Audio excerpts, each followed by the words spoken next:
Good morning all of you. आज का अपना टॉपिक था वर्ण बीए फाइनल।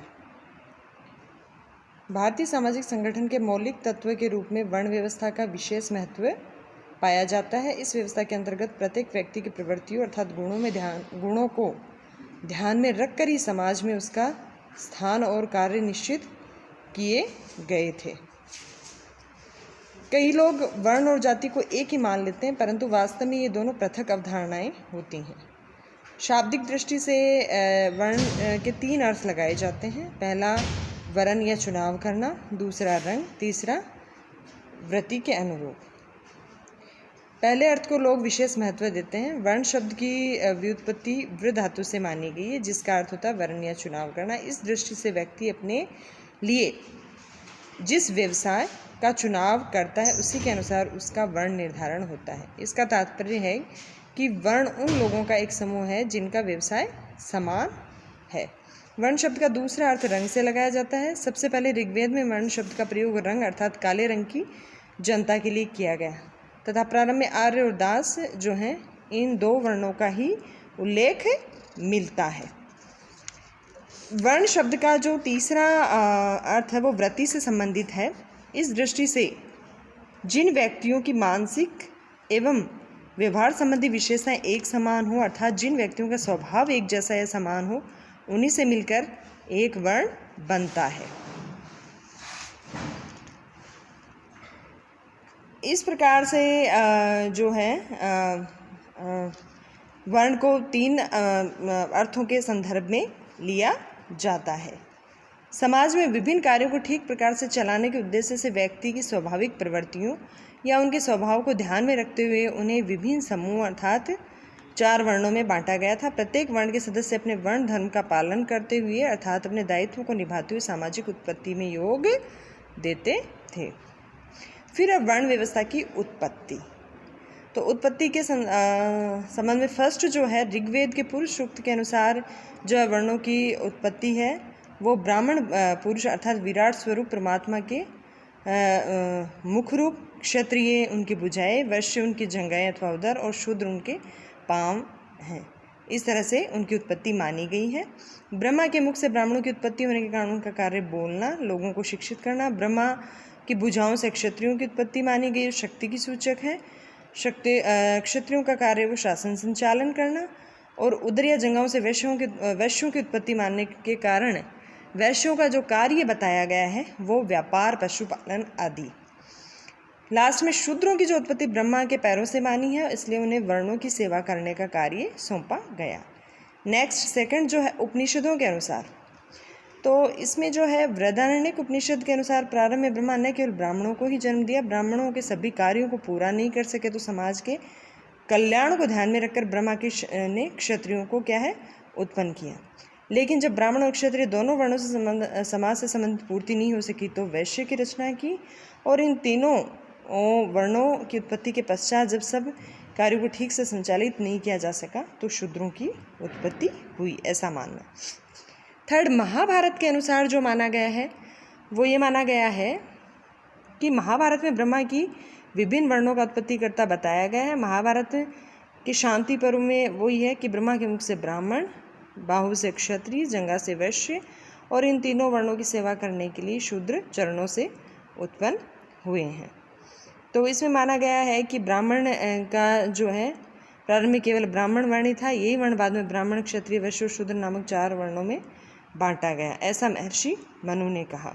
ब्राह्मणों का रंग श्वेत माना गया जो सत्वगुण पवित्रता का प्रतीक होता है। क्षत्रियों का लोहित लाल रंग राजस गुण क्रोध को व्यक्त करता है। वैश्यों का पीत पीला तमो अपवित्रता का।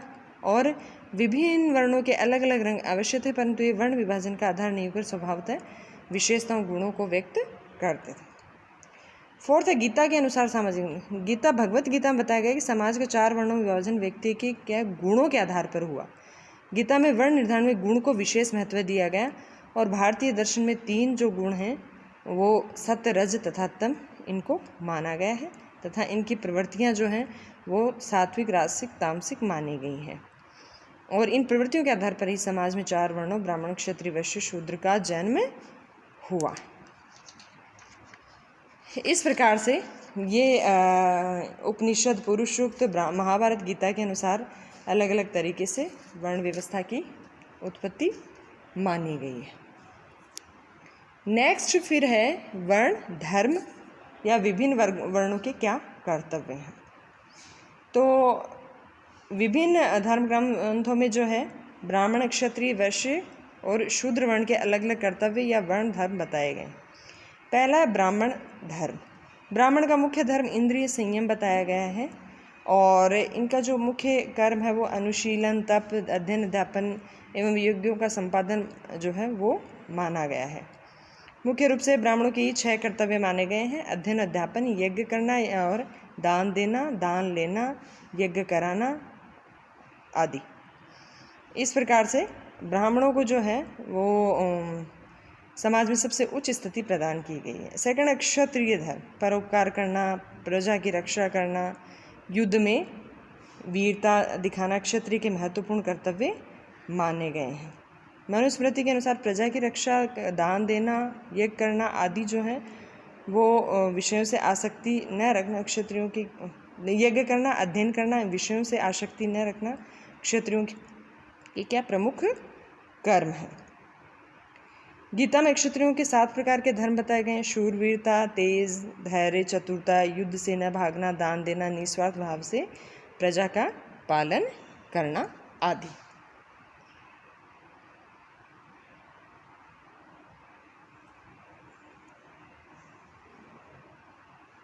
फिर नेक्स्ट है वैश्य धर्म।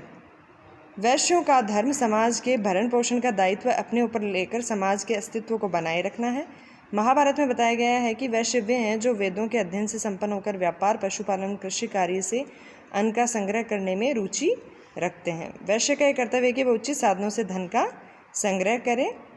मनुस्मृति में वैश्यों के कर्तव्य इस प्रकार बताए गए हैं कि पशुओं की रक्षा करना, दान देना, यज्ञ करना, अध्ययन करना, व्यापार करना, ब्याज न देना एवं कृषि करना आदि। गीता के अनुसार कृषि, गोरक्षा, व्यापार वैश्यों के मुख्य कार्य हैं।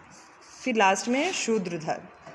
अन्य तीनों वर्णों की सेवा करना शूद्र का प्रमुख धर्म बताया गया है। मनु के अनुसार शूद्रों का एक ही धर्म है और वह अन्य तीनों वर्णों की बिना किसी ईर्ष्या भाव के सेवा करना। शूद्र के लिए कहा गया है कि जहाँ तक संभव उसे किसी ब्राह्मण के सेवक के रूप में ही कार्य करना चाहिए। क्षत्रिय वैश्य का सेवक तो उसे आजीविका कमाने की दृष्टि से आवश्यकता अनुसार ही बनना चाहिए। तो शूद्रों को जो है अन्य तीनों वर्णों की सेवा करने के लिए मुख्य रूप से बनाया गया है। उसके बाद में हम देखते हैं जो वर्ण हैं उनका वर्ण व्यवस्था है उसका समाजशास्त्रीय महत्व है। तो वही है, सबसे पहले कर्तव्य पालन की प्रेरणा देता है ये।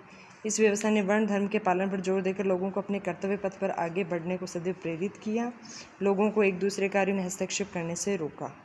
दूसरा, श्रम विभाजन विशेषीकरण की अद्वितीय व्यवस्था। इस व्यवस्था के अंतर्गत क्या है, प्रत्येक व्यक्ति को अपने पिता के परंपरागत पेशे को अपनाना होता है और इसका कारण है कि प्रत्येक का एक निश्चित वर्ण धर्म है जिसके अनुसार कार्य करने की उससे आशा की जाती रही है। इस व्यवस्था में न केवल सभी कार्यों ठीक प्रकार से संपन्न होने की बल्कि समाज को विशेषीकरण का पूरा लाभ दिलाने की ओर भी क्या है, पूरा ध्यान दिया